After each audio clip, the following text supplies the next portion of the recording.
Hey everybody, I'm Richard Krause and welcome to It's 5 o'clock somewhere. Today I'm going to teach you how to make 2 drinks, and all you need is 1 bottle of gin, kind of like this one, some simple syrup, and a couple of things you probably already have in the fridge.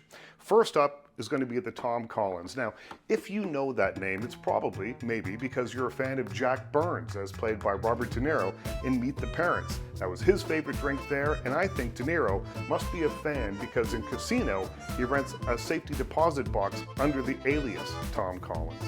Now, nobody knows for sure where the drink was invented, but I really love the story of the great Tom Collins hoax of 1874. It was a practical joke that became so widespread, newspapers wrote about it, and there were actually songs written about it. Here's what happened.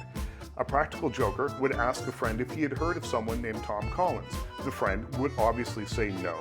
The joker then would say that Tom Collins was going from bar to bar in the city saying terrible things about him. This would send the friend into a 19th century rage. They'd stomp off, they'd go looking for the smack-talking Tom Collins, but here's the hilarious part. He doesn't actually exist. So, I get it.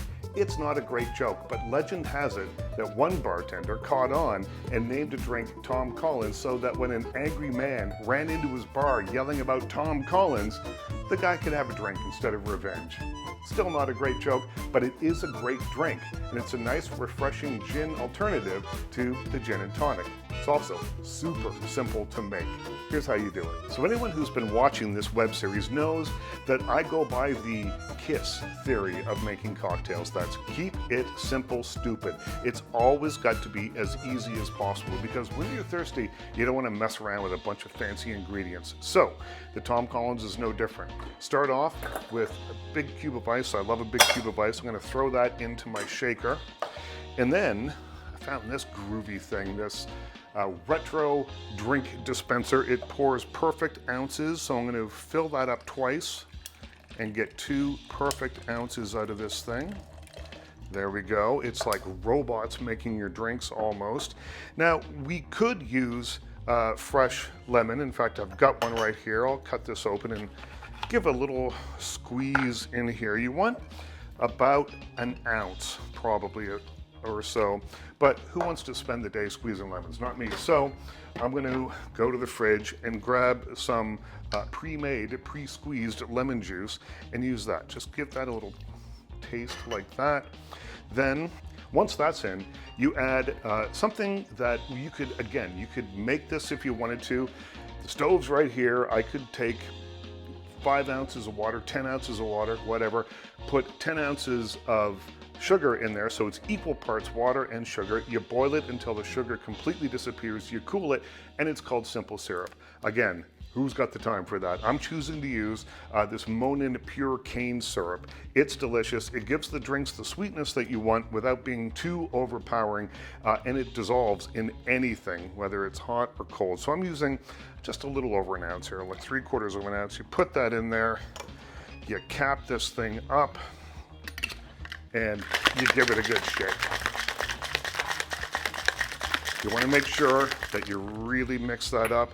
Then we'll strain it into this glass.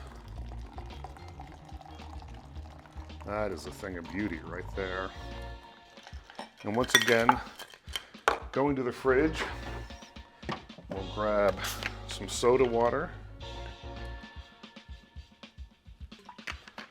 And with all these old school cocktails, if you look at old recipes, the topper is always a maraschino cherry. So you throw that in and you've got a great looking Tom Collins. Oh, that's good. Now the Tom Collins joke may be super lame, but this drink will put a smile on your face. It's something for the gin and tonic lover to think of as an alternative. Now, put the lemon juice away, get rid of all that, and grab some lime cordial from the fridge. We're going to make Betty Draper's favorite drink, the gimlet. Now, the cordial is crucial for this drink. Otherwise, it would just be a gin Ricky without the fizz. In the early days of the gimlet, which was apparently named after a sailor called Sir Thomas Desmond Gimlet, who gave gin with lime to his shipmates to help them swallow down the lime juice as an anti-scurvy medication. Now, despite its origins as medicine, It's delicious, and like all the drinks I make on this series, it's kiss easy. Keep it simple, stupid is my motto. Here's how you make the drink. Now, as you can see, I've got limes galore. I've got too many limes. I have more limes than I know what to do with them all, but I'm not going to use them for this drink. I'm going to get rid of them. I do not want them in this gimlet. This drink needs to be made with Rose's lime cordial, and again, it couldn't be any simpler. The fanciest part of this drink is this. It's the stirring glass. If you don't have one, don't worry about it. I'm going to start with an ice cube in my stirring glass, and then going old school. Now, I've already got the retro pouring device on the Aviator gin. I'm going to shake it up though. Let's use the Hendrick's gin for this one. And I'm going to throw 2 ounces of Hendrick's gin into my very exotic looking stirring glass. Put that in there, and then about 3/4 of an ounce of lime cordial. You don't really want to overdo it because it is kind of a preserved sort of flavor that comes along with this, but it is necessary for this. Now, give it a good stir. That's the sound of a delicious cocktail being made right there.